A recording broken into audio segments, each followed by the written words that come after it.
Can America survive a full-scale invasion?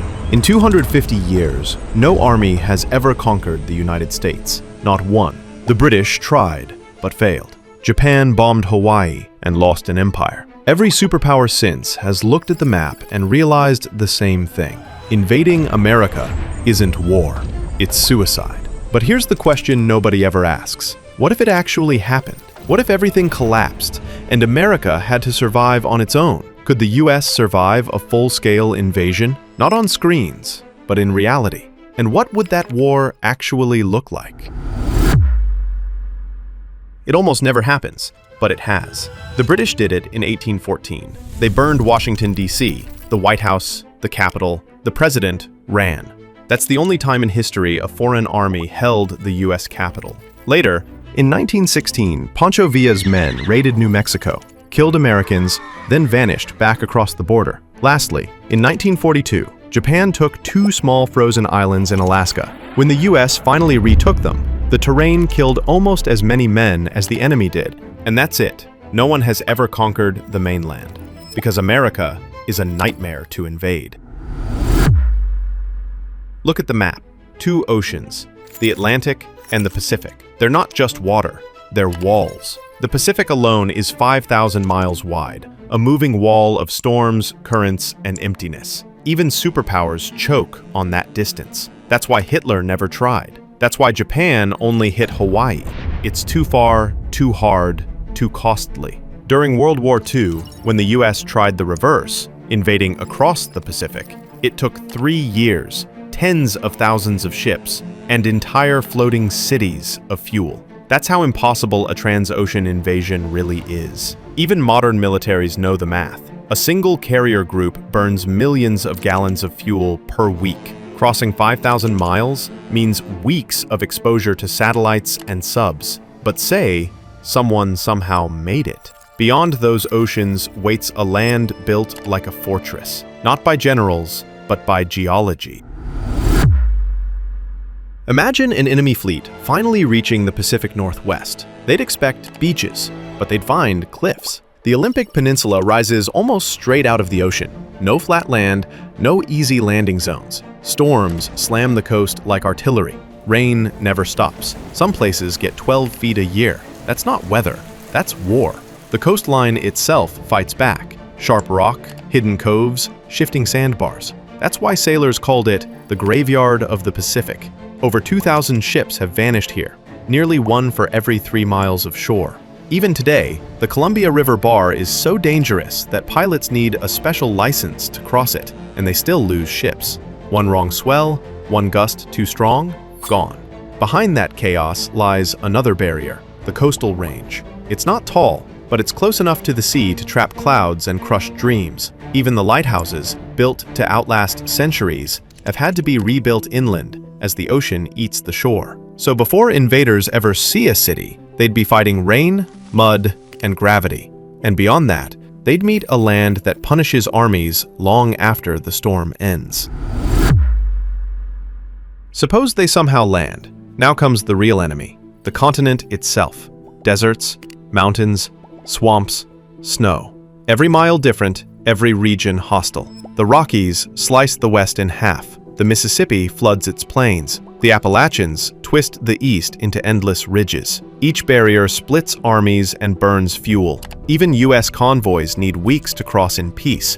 In war, it'd be hopeless. The Great Plains look flat, but they're open exposure, nowhere to hide from drones or jets. The deserts kill engines with heat. The winters break them with ice. Nature doesn't just slow invaders, it starves them. No refuel points, no factories, no friendly locals. Every state line becomes another front, and that's before you count the 330 million people already living here, most of them armed. Here's something no invader wants to hear. America has more guns than people.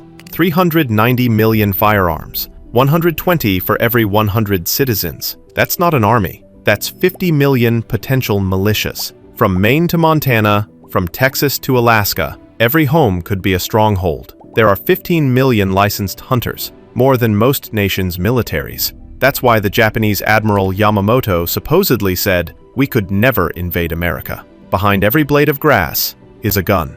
Even if the US military fell back, the population wouldn't. They know their terrain. They stock ammo like winter food. It would become the largest guerrilla war in human history. Afghanistan bled superpowers dry with a few 100,000 rifles. America would fight with hundreds of millions. But even getting close enough to test that is almost impossible, because the sky sees everything.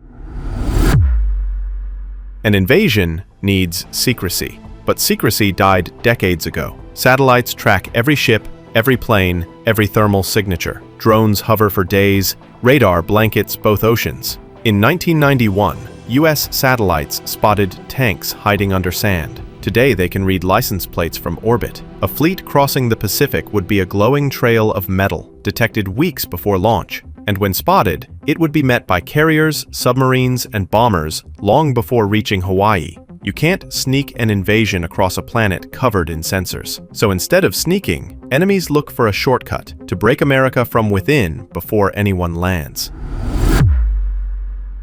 If anyone ever hopes to invade, they'll start digitally. Cyber attacks, kill the grid, crash the stock market, scramble GPS and air traffic systems. One EMP blast and cars stall, planes drop, power dies. Suddenly, 21st century America turns 19th. Then comes disinformation, fake news, fake outrage, fake enemies. Turn neighbors into rivals. Distract the country while you move your pieces. That's the new invasion plan. Because dividing 330 million minds is easier than crossing 5,000 miles of ocean.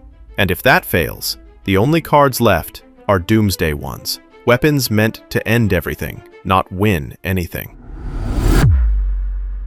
Bioweapons, viruses, anthrax, plague, fire that erases cities in minutes. But conquer what after that? A wasteland? Even using them is suicide. America's second strike arsenal guarantees mutual extinction. If the mainland burns, the attacker burns with it. So instead, enemies posture, threats, missiles, parades. None of it crosses those oceans, because they know what waits. The largest, most battle-tested military in history, backed by land that kills invaders faster than soldiers can. Russia? They can't even hold Ukraine. China? Huge army, but no combat since 1979. Meanwhile, America has fought for a century, from Europe to the Pacific, from deserts to jungles. Every war refined logistics, tech, and command. The Navy sails 11 carriers. The rest of the world combined has half that. The Air Force can strike anywhere on Earth in hours. Every US state has a National Guard unit that knows every bridge, every back road. Even if someone landed troops, reinforcements would fly in from Guam, Japan, Germany, within a day. Borders? Allies. Oceans? Shields. People? Armed. Tech? Watching. That's why no one tries. Because the only thing that could ever conquer America is America itself. Division, hatred, civil war. Lincoln warned it, if destruction be our lot, we must be its author and finisher. If America ever falls, it won't be to tanks or ships. It'll be to arguments, algorithms, and echo chambers. So, could a foreign power even invade the US? They could try, but it would be the bloodiest gamble in history. Oceans would swallow fleets. Airstrikes would torch convoys. Civilians would fight in the streets. Maybe a city burns. Maybe a port falls. But conquer the whole country? Never. Because the oceans defend it. The land protects it. The people arm it. And the technology guards it. The only invasion that could ever work is the one that starts within. If you enjoyed the video even a little, subscribe. This is Glore.